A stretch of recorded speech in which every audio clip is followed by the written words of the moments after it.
यस्य सर्वे समारम्भाः कामसङ्कल्पवर्जिताः ज्ञानाग्निदग्धकर्माणं तमाहुः पंडितं बुधाः।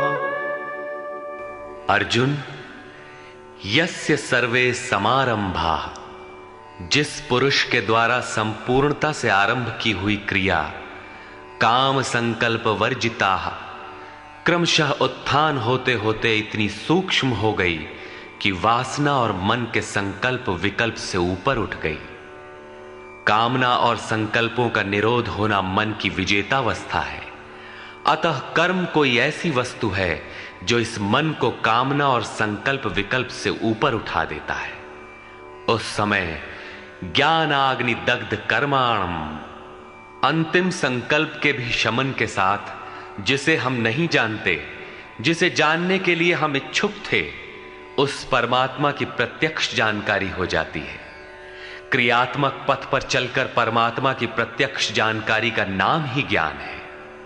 उस ज्ञान के साथ ही दग्ध कर्माणम, कर्म सदा के लिए दग्ध हो जाते हैं।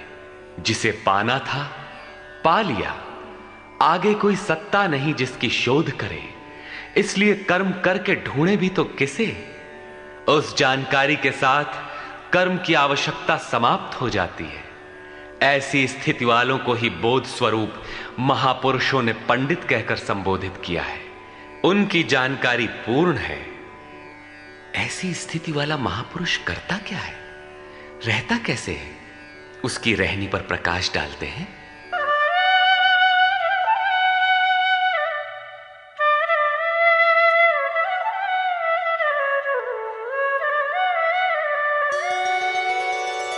त्यक्त्वा कर्मफलासंगं नित्यतृप्तो निराश्रयः कर्मण्यभिप्रवृत्तोऽपि नैव किंचित् करोति सः। अर्जुन, वह पुरुष सांसारिक आश्रय से रहित होकर नित्य वस्तु परमात्मा में ही तृप्त रहकर कर्मों के फल परमात्मा की आसक्ति को भी त्याग कर कर्म में अच्छी प्रकार बरतता हुआ भी कुछ नहीं करता।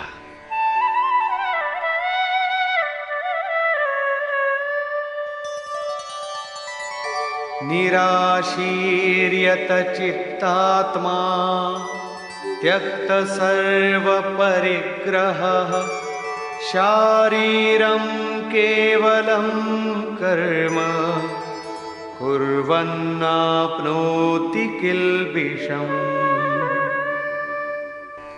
जिसने अंतःकरण और शरीर को जीत लिया है, भोगों की संपूर्ण सामग्री जिसने त्याग दी है, ऐसे आशा रहित पुरुष का शरीर केवल कर्म करता दिखाई भर पड़ता है। वस्तुतः वो करता धरता कुछ नहीं, इसलिए पाप को प्राप्त नहीं होता। वो पूर्णत्व को प्राप्त है, इसलिए आवागमन को प्राप्त नहीं होता।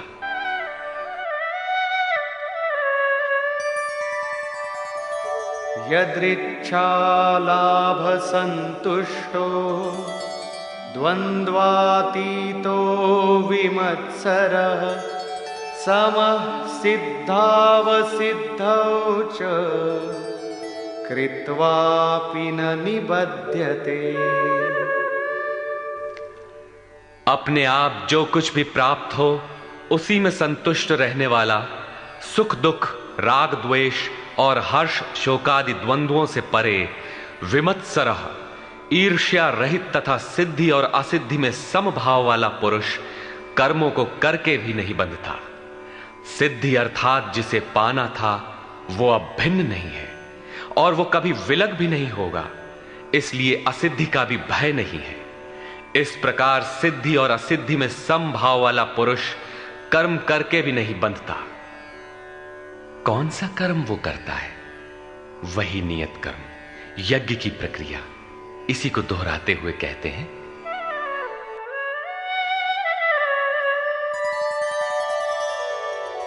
गतसंगस्य मुक्तस्य ज्ञानावस्थितचेतसः यज्ञायाचरतः कर्म समग्रं प्रविलीयते।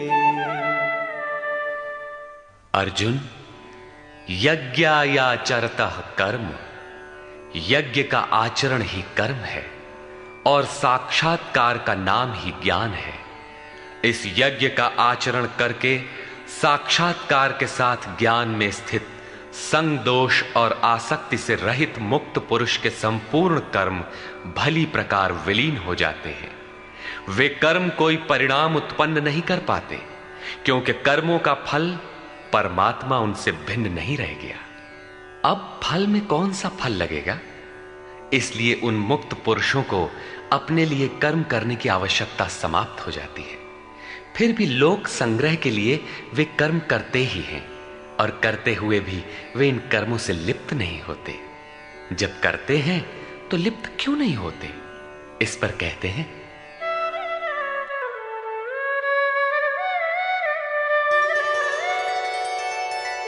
ब्रह्मार्पणं ब्रह्महविः ब्रह्माग्नौ ब्रह्मणाहुतं ब्रह्मैव तेन गन्तव्यं ब्रह्म कर्म समाधिना। ऐसे मुक्त पुरुष का समर्पण ब्रह्म है, हवि ब्रह्म है, अग्नि भी ब्रह्म ही है। अर्थात ब्रह्म रूप अग्नि में ब्रह्म रूपी कर्ता द्वारा जो हवन किया जाता है वो भी ब्रह्म है। ब्रह्म कर्म समाधिना, जिसके कर्म ब्रह्म का स्पर्श करके समाधिस्थ हो चुके हैं, उसमें विलय हो चुके हैं, ऐसे महापुरुष के लिए जो प्राप्त होने योग्य है वो भी ब्रह्म ही है। वो कर्ता धर्ता कुछ नहीं, केवल लोक संग्रह के लिए कर्म में बरतता है। ये तो प्राप्ति वाले महापुरुष के लक्षण हैं, किंतु कर्म में प्रवेश लेने वाले प्रारंभिक साधक कौन सा यज्ञ करते हैं? अब यहां उसी यज्ञ को स्पष्ट करते हैं।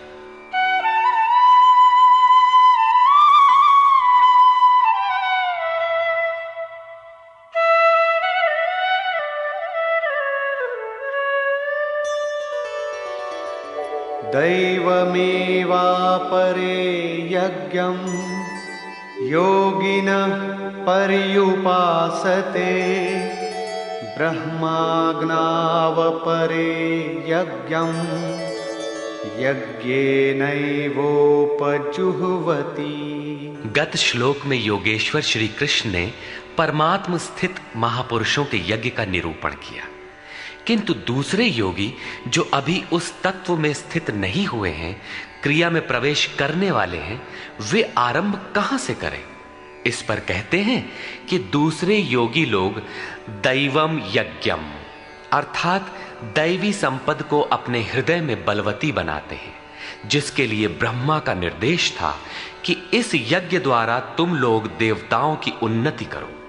ज्यों-ज्यों हृदय देश में दैवी संपद अर्जित होगी, वही तुम्हारी प्रगति होगी और क्रमशः परस्पर उन्नति करके परम श्रेय को प्राप्त करो।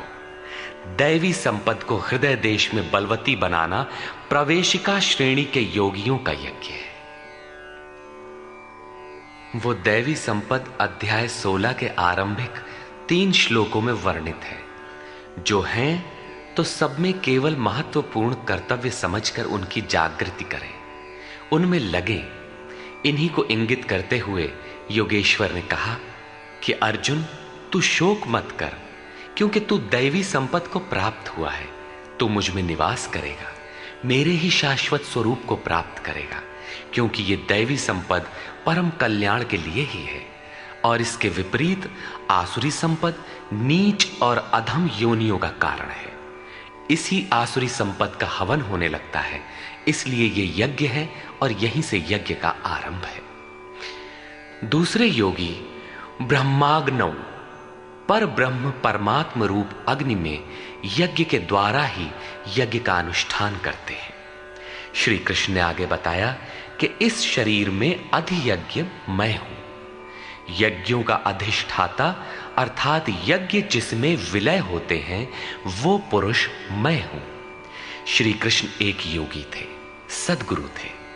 इस प्रकार दूसरे योगी जन ब्रह्म रूपी अग्नि में यज्ञ अर्थात यज्ञ स्वरूप सद्गुरु को उद्देश्य बनाकर यज्ञ का अनुष्ठान करते हैं। सारांशतः सद्गुरु के स्वरूप का ध्यान करते हैं।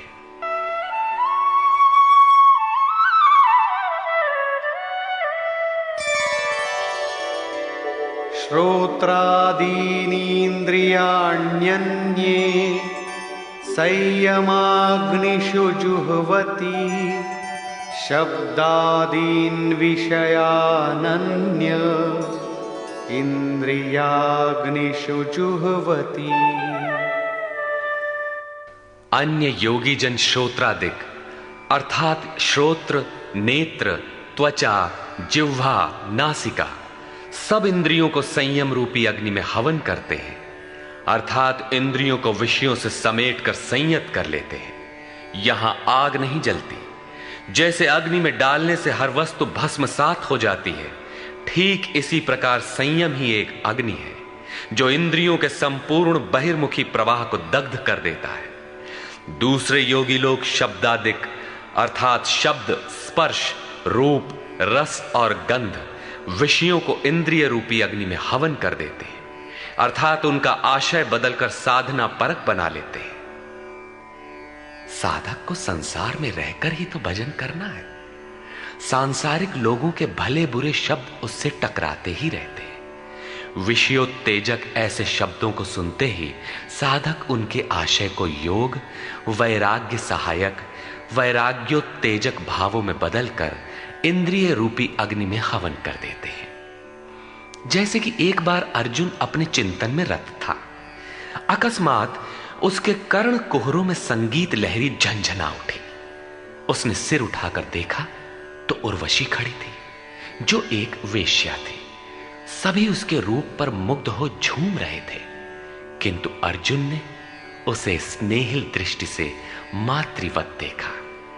उस शब्द रूप से मिलने वाले विकार विलीन हो गए, इंद्रियों के अंतराल में ही समाहित हो गए। यहां इंद्रिय ही अग्नि है। अग्नि में डाली हुई वस्तु जैसे भस्मसात हो जाती है, उसी प्रकार आशय बदलकर इष्ट के अनुकूल ढाल लेने पर विषयोत्तेजक रूप, रस, गंध, स्पर्श और शब्द भी भस्म हो जाते हैं। साधक पर कुप्रभाव नहीं डाल पाते। साधक इन शब्दादिकों में रुचि नहीं लेता, इन्हें ग्रहण नहीं करता। इन श्लोकों में अपरे, अन्य शब्द एक ही साधक की ऊंची नीची अवस्थाएं हैं।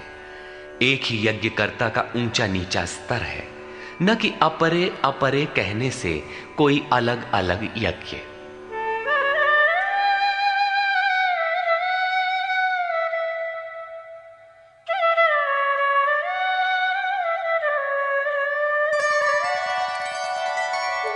सर्वाणि इंद्रियकर्माणि प्राणकर्माणि चापरे आत्मसंयमयोगाग्नौ जुह्वति ज्ञानदीपिते। अभी तक योगेश्वर ने जिस यज्ञ की चर्चा की, उसमें क्रमशः दैवी संपत्ति को अर्जित किया जाता है। इंद्रियों की संपूर्ण चेष्टाओं का संयम किया जाता है। बलात् विषयोत्तेजक शब्दादिकों के टकराने पर भी उनका आशय बदलकर उनसे बचा जाता है।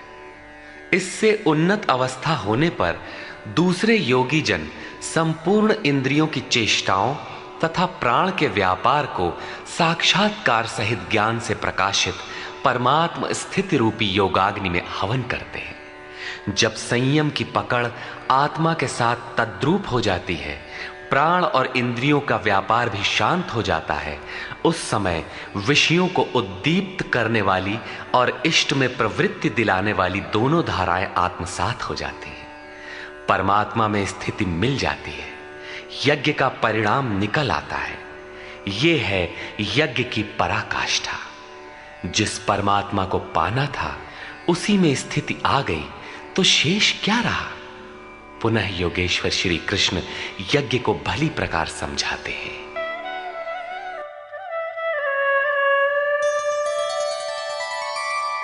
द्रव्ययज्ञास्तपो यज्ञा योगयज्ञास्तथा परे स्वाध्यायज्ञानयज्ञाश्च यतयः संशितव्रता। अनेक लोग द्रव्य यज्ञ करते हैं, अर्थात आत्मपथ में महापुरुषों की सेवा में पत्र पुष्प अर्पण करते हैं। वे समर्पण के साथ महापुरुषों की सेवा में द्रव्य लगाते हैं। श्री कृष्ण आगे कहते हैं कि भक्ति भाव से पत्र पुष्प फल जल जो कुछ भी मुझे देता है उसे मैं खाता हूं और उसका परम कल्याण सृजन करने वाला होता हूं। यह भी यज्ञ ही है। हर आत्मा की सेवा करना, भूले हुए को आत्म पथ पर लाना द्रव्य यज्ञ है, क्योंकि प्राकृतिक संस्कारों को जलाने में समर्थ हैं। इसी प्रकार कई पुरुष तपोयज्ञ, स्वधर्म पालन में इंद्रियों को तपाते हैं, अर्थात स्वभाव से उत्पन्न क्षमता के अनुसार यज्ञ की निम्न और उन्नत अवस्थाओं के बीच तपते हैं। इसी पथ की अल्पज्ञता में पहली श्रेणी का साधक शूद्र परिचर्या द्वारा, वैश्य दैवी संपद के संग्रह द्वारा, क्षत्रिय काम क्रोधादि के उन्मूलन द्वारा और ब्राह्मण ब्रह्म में प्रवेश की योग्यता के स्तर से इंद्रियों को तपाता है। सबको एक जैसा परिश्रम करना पड़ता है। वास्तव में यज्ञ एक ही है, अवस्था के अनुसार ऊंची नीची श्रेणियां गुजरती जाती हैं। पूज्य महाराज जी कहते थे, मन सहित इंद्रियों और शरीर को लक्ष्य के अनुरूप तपाना ही तप कहलाता है। ये लक्ष्य से दूर भागेंगे, इन्हें समेट कर उधर ही लगाओ। अनेक पुरुष योग यज्ञ का आचरण करते हैं। प्रकृति में भटकती हुई आत्मा का प्रकृति से परे परमात्मा से मिलन का नाम योग है। योग की परिभाषा अध्याय 6/23 में दृष्टव्य है। सामान्यतः दो वस्तुओं का मिलन योग कहलाता है। कागज से कलम मिल गया, थाली और मेज मिल गए तो क्या योग हो गया? नहीं, ये तो पंचभूतों से निर्मित पदार्थ हैं, एक ही हैं, दो कहां? दो प्रकृति और पुरुष हैं। प्रकृति में स्थित आत्मा अपने ही शाश्वत रूप परमात्मा में प्रवेश पा जाता है तो प्रकृति पुरुष में विलीन हो जाती है। यही योग है। अतः अनेक पुरुष इस मिलन में सहायक शम दम इत्यादि नियमों का भली प्रकार आचरण करते हैं। योग यज्ञ करने वाले तथा अहिंसादि तीक्ष्ण व्रतों से युक्त यत्नशील पुरुष स्वाध्याय ज्ञान यज्ञाश्च, स्वयं का अध्ययन स्वरूप का अध्ययन करने वाले ज्ञान यज्ञ के कर्ता है। यहां योग के अंगों अर्थात यम नियम आसन प्राणायाम प्रत्याहार धारणा ध्यान और समाधि, इनको अहिंसादि तीक्ष्ण व्रतों से निर्दिष्ट किया गया है। अनेक लोग स्वाध्याय करते हैं। पुस्तक पढ़ना तो स्वाध्याय का आरंभिक स्तर मात्र है। विशुद्ध स्वाध्याय है स्वयं का अध्ययन, जिससे स्वस्वरूप की उपलब्धि होती है, जिसका परिणाम है ज्ञान अर्थात साक्षात्कार। यज्ञ का अगला चरण बताते हैं।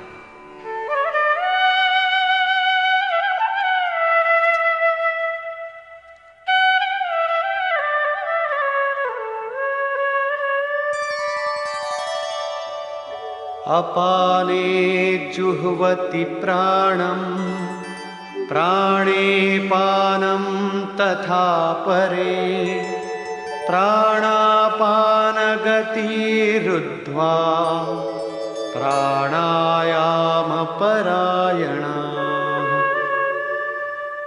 बहुत से योगी अपान वायु में प्राण वायु का हवन करते हैं और उसी प्रकार प्राण वायु में अपान वायु का हवन करते हैं। इससे सूक्ष्म अवस्था हो जाने पर अन्य योगी जन प्राण और अपान दोनों की गति रोककर प्राणायाम के परायण हो जाते हैं। जिसे श्री कृष्ण प्राण अपान कहते हैं उसी को महात्मा बुद्ध अनापान कहते हैं। इसी को उन्होंने श्वास प्रश्वास भी कहा है। प्राण वो श्वास है जिसे आप भीतर खींचते हैं और अपान वो श्वास है जिसे आप बाहर छोड़ते हैं। योगियों की अनुभूति है कि आप श्वास के साथ बाह्य वायुमंडल के संकल्प भी ग्रहण करते हैं और प्रश्वास में इसी प्रकार आंतरिक भले बुरे चिंतन की लहर फेंकते रहते हैं। बाह्य किसी संकल्प का ग्रहण न करना प्राण का हवन है तथा भीतर संकल्पों को न उठने देना अपान का हवन है।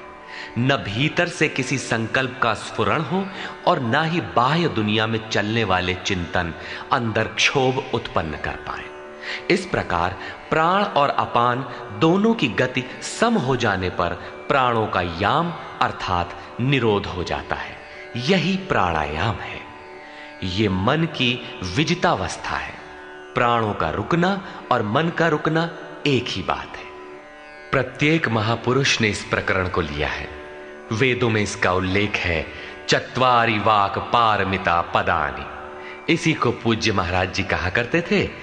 हो, एक ही नाम को 4 श्रेणियों से जपा जाता है, बैखरी, मध्यमा, पश्यंती और परा। बैखरी उसे कहते हैं जो व्यक्त हो जाए, नाम का इस प्रकार उच्चारण हो कि आप सुने और बाहर कोई बैठा हो तो उसे भी सुनाई पड़े। मध्यमा अर्थात मध्यम स्वर में जप, जिसे केवल आप ही सुने, बगल में बैठा हुआ व्यक्ति भी उस उच्चारण को सुन न सके। ये उच्चारण कंठ से होता है। धीरे धीरे नाम की धुन बन जाती है, डोर लग जाती है। साधना और सूक्ष्म हो जाने पर पश्यंती अर्थात नाम देखने की अवस्था आ जाती है। फिर नाम को जपा नहीं जाता, यही नाम श्वास में ढल जाता है। मन को दृष्टा बनाकर खड़ा कर दें, देखते बर रहें कि सांस कहती क्या है, सांस आती है कब, बाहर निकलती है कब, कहती है क्या। महापुरुषों का कहना है कि यह सांस नाम के सिवाय और कुछ कहती ही नहीं। साधक नाम का जप नहीं करता, केवल उससे उठने वाली धुन को सुनता है, सांस को देखता भर है, इसलिए इसे पश्यंती कहते हैं। पश्यंती में मन को दृष्टा के रूप में खड़ा करना पड़ता है, किंतु साधन और उन्नत हो जाने पर सुनना भी नहीं पड़ता। एक बार सुरत लगा भर दे, स्वतः सुनाई देगा। जपय न जपावे अपने से आवे, न स्वयं जपो न मन को सुनने के लिए बाध्य करो, और जप चलता रहे। इसी का नाम है अजपा। ऐसा नहीं कि जप प्रारंभ ही न करें और आ गई अजपा। यदि किसी ने जप नहीं प्रारंभ किया तो अजपा नाम की कोई वस्तु भी उसके पास नहीं होगी। अजपा का अर्थ है हम न जपें किंतु जाप हमारा साथ न छोड़े। एक बार सूरत का कांटा लगा भर दें तो जप प्रवाहित हो जाए और अनवरत चलता रहे। इस स्वाभाविक जप का नाम है अजपा, और यही है परावाणी का जप। यह प्रकृति से परे तत्व परमात्मा में प्रवेश दिलाती है।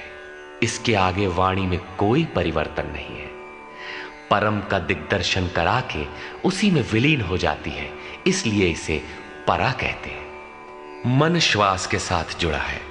जब श्वास पर दृष्टि है, श्वास में नाम ढल चुका है, भीतर से न तो किसी संकल्प का उत्थान है और न बाह्य वायुमंडल के संकल्प भीतर प्रवेश कर पाते हैं। यही मन पर विजय की अवस्था है। इसी के साथ यज्ञ का परिणाम निकल आता है।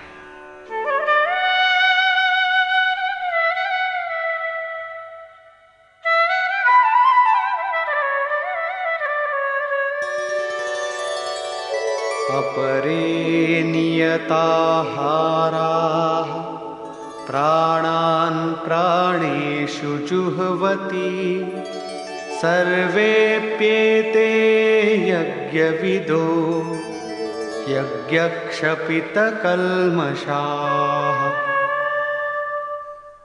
दूसरे नियमित आहार करने वाले प्राण को प्राणों में ही हवन करते हैं।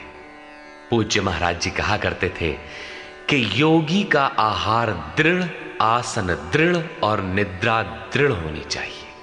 आहार विहार पर नियंत्रण बहुत आवश्यक है। ऐसे अनेक योगी प्राण को प्राण में ही हवन कर देते हैं, अर्थात श्वास लेने पर ही ध्यान केंद्रित रखते हैं, प्रश्वास पर ध्यान नहीं देते। सांस आई तो सुना ओम, पुनः सांस आई तो ओम सुनते रहें। इस प्रकार यज्ञों द्वारा नष्ट पाप वाले ये सभी पुरुष यज्ञ के जानकार हैं।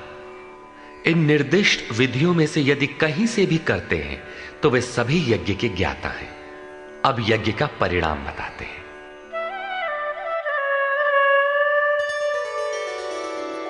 यज्ञशिष्टामृतभुजो यान्ति ब्रह्म सनातनम् नायं लोकोऽस्त्ययज्ञस्य कुतोऽन्यः कुरु सत्तम। कुरुश्रेष्ठ अर्जुन, यज्ञ शिष्टामृत भुज, यज्ञ जिसकी सृष्टि करता है, जिसे अवशेष छोड़ता है, वो है अमृत। उसकी प्रत्यक्ष जानकारी ज्ञान है।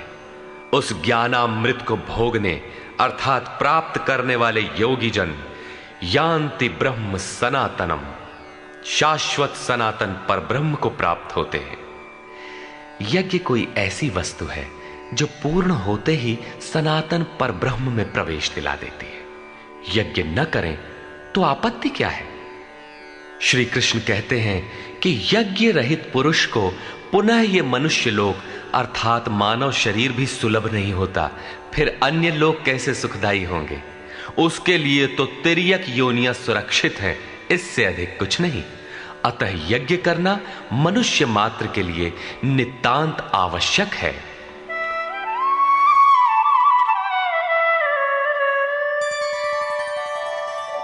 एवं बहुविधा यज्ञा वितता ब्रह्मणो मुखे कर्मजान् विद्धितान् सर्वान् एवं ज्ञात्वा विमोक्ष्यसे। इस प्रकार उपर्युक्त बहुत प्रकार के यज्ञ वेद की वाणी में कहे गए हैं, ब्रह्म के मुख से विस्तारित है। प्राप्ति के पश्चात महापुरुषों के शरीर को परब्रह्म धारण कर लेता है। ब्रह्म से अभिन्न अवस्था वाले उन महात्माओं की बुद्धि मात्र यंत्र होती है, उनके द्वारा वो ब्रह्म ही बोलता है। उसकी वाणी में इन यज्ञों का विस्तार किया गया है। इन सब यज्ञों को तू कर्मजान विद्धि, कर्म से उत्पन्न हुआ जान।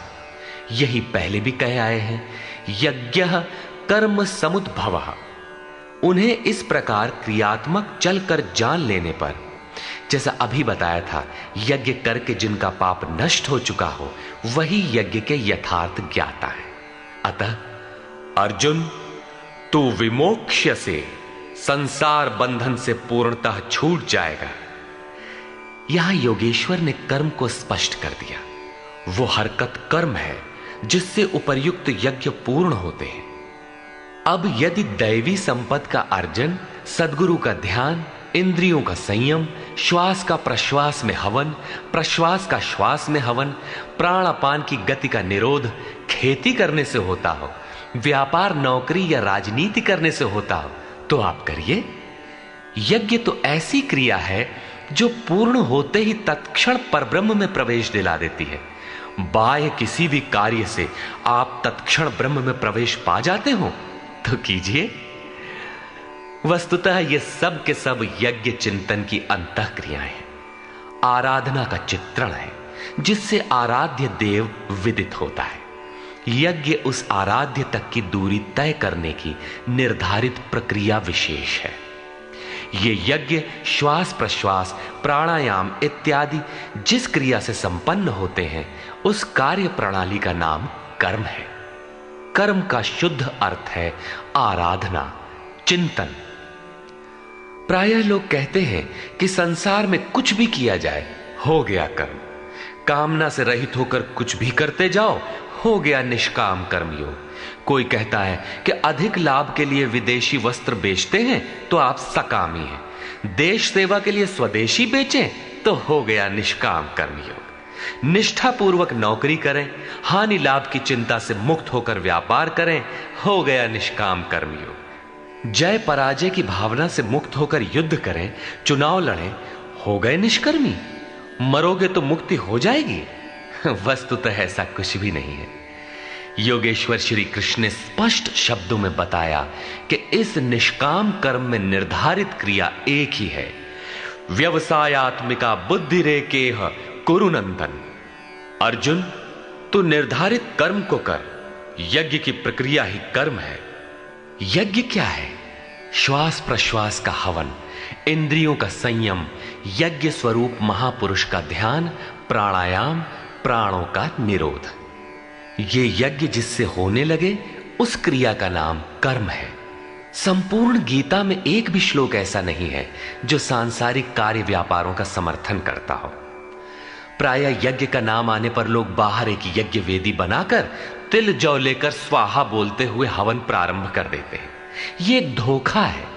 द्रव्य यज्ञ दूसरा है जिसे श्री कृष्ण ने कई बार कहा, किंतु पशु बलि, वस्तुदाह इत्यादि से इसका कोई संबंध नहीं है।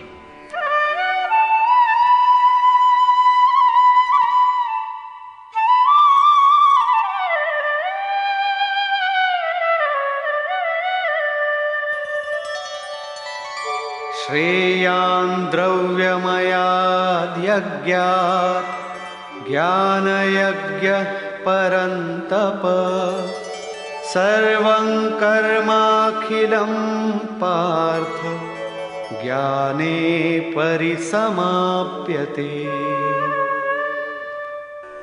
अर्जुन, सांसारिक द्रव्यों से सिद्ध होने वाले यज्ञ की अपेक्षा ज्ञान यज्ञ, जिसका परिणाम ज्ञान अर्थात साक्षात्कार है, यज्ञ जिसकी सृष्टि करता है, उस अमृत तत्व की जानकारी का नाम ज्ञान है।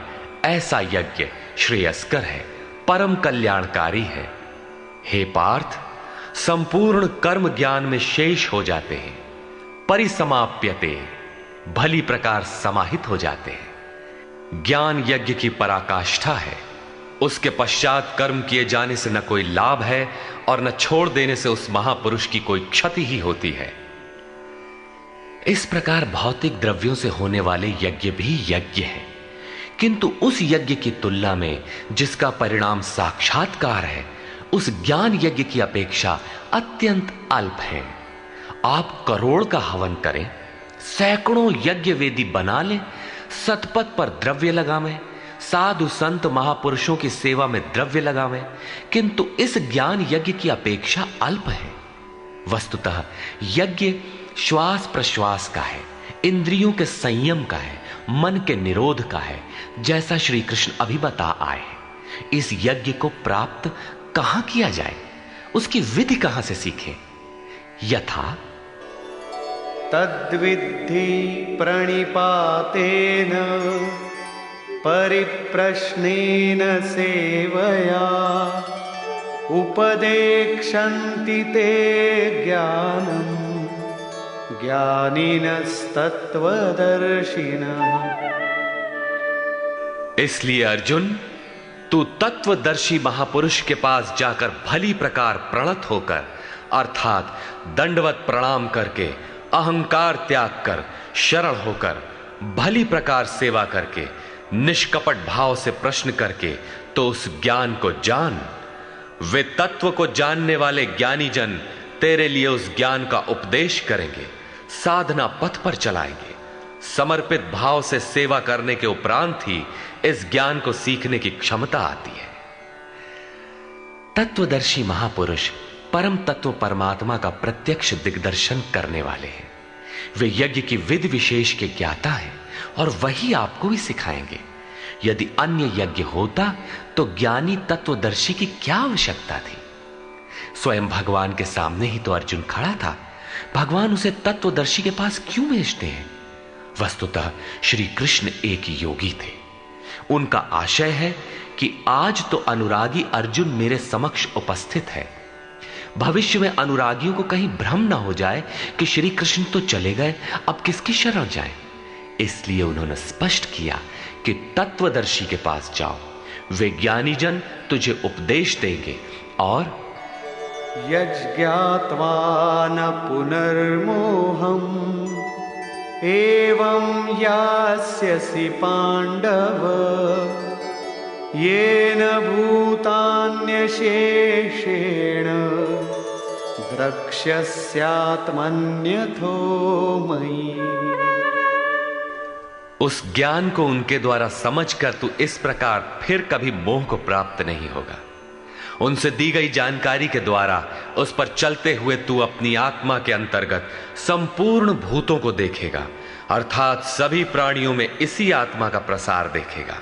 जब सर्वत्र एक ही आत्मा के प्रसार को देखने की क्षमता आ जाएगी, उसके पश्चात तू मुझ में प्रवेश करेगा।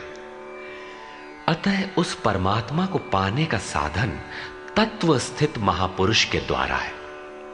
ज्ञान के संबंध में, धर्म और शाश्वत सत्य के संबंध में श्री कृष्ण के अनुसार किसी तत्वदर्शी से ही पूछने का विधान है।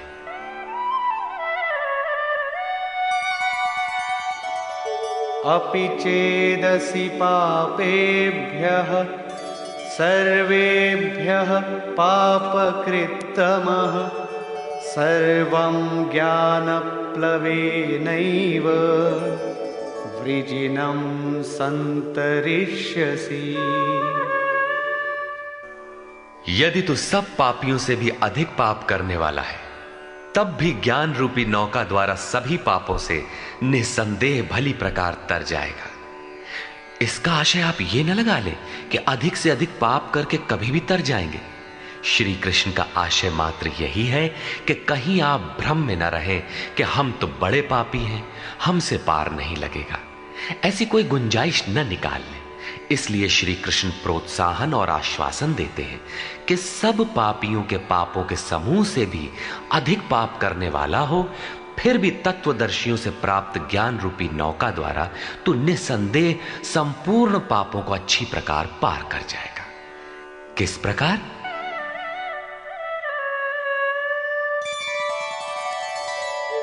यथैधांसि समिद्धोऽग्निः भस्मसात् कुरुतेऽर्जुन ज्ञानाग्निः सर्वकर्माणि भस्मसात् कुरुते तथा। अर्जुन, जिस प्रकार प्रज्वलित अग्नि ईंधन को भस्म कर देता है, ठीक उसी प्रकार ज्ञान रूपी अग्नि संपूर्ण कर्मों को भस्म कर देता है। यह ज्ञान की प्रवेशिका नहीं है जहां से यज्ञ में प्रवेश मिलता है, वरन यह ज्ञान अर्थात साक्षात्कार की पराकाष्ठा का चित्रण है, जिसमें पहले विजातीय कर्म भस्म होते हैं और फिर प्राप्ति के साथ चिंतन कर्म भी उसी में विलय हो जाते हैं। जिसे पाना था पा लिया, अब आगे चिंतन कर किसे ढूंढे? ऐसा साक्षात्कार वाला ज्ञानी संपूर्ण शुभाशुभ कर्मों का अंत कर लेगा। वो साक्षात्कार होगा कहां? बाहर होगा अथवा भीतर? इस पर कहते हैं,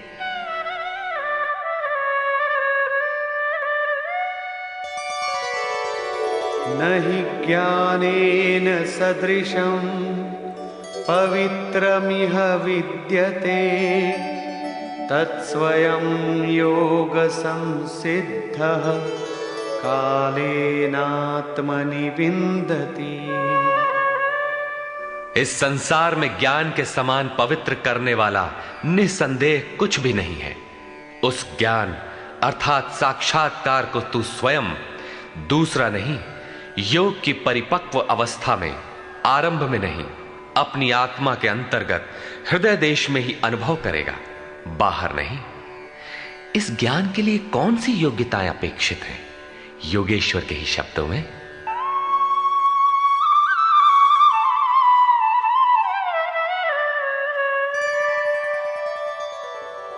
श्रद्धावान् लभते ज्ञानं तत्परः संयतेन्द्रियः ज्ञानं लब्ध्वा परां शान्तिम् अचिरेणाधिगच्छति।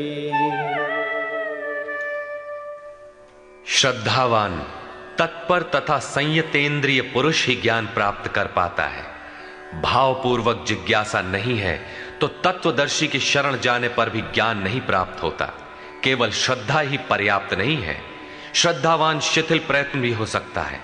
अतः महापुरुष द्वारा निर्दिष्ट पथ पर तत्परता से अग्रसर होने की लगन आवश्यक है। इसके साथ ही संपूर्ण इंद्रियों का संयम अनिवार्य है। जो वासनाओं से विरत नहीं है उसके लिए साक्षात्कार अर्थात ज्ञान की प्राप्ति कठिन है। केवल श्रद्धावान आचरणरत संयतेंद्रिय पुरुष ही ज्ञान प्राप्त करता है। ज्ञान को प्राप्त कर वो तत्क्षण परम शांति को प्राप्त हो जाता है, जिसके पश्चात कुछ भी पाना शेष नहीं रहता।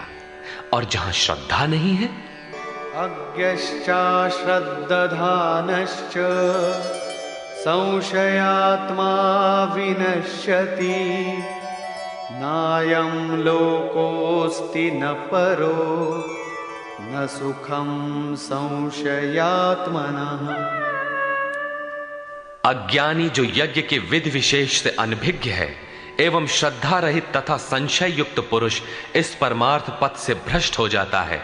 उनमें भी संशय युक्त पुरुष के लिए न तो सुख है, न पुनः मनुष्य शरीर है और न परमात्मा ही। अतः तत्वदर्शी महापुरुष के पास जाकर इस पथ के संशयों का निवारण कर लेना चाहिए, अन्यथा वे वस्तु का परिचय कभी नहीं पाएंगे। फिर पाता कौन है? योग संन्यस्त कर्माणं ज्ञान संचिन्न संशयम् आत्मवन्तं न कर्माणि निबध्नन्ति धनंजय। जिसके कर्म योग द्वारा भगवान में समाहित हो चुके हैं, जिसका संपूर्ण संशय परमात्मा की प्रत्यक्ष जानकारी द्वारा नष्ट हो गया है, परमात्मा से संयुक्त ऐसे पुरुष को कर्म नहीं बांधते। योग के द्वारा ही कर्मों का शमन होगा, ज्ञान से ही संशय नष्ट होगा। इसीलिए श्री कृष्ण कहते हैं,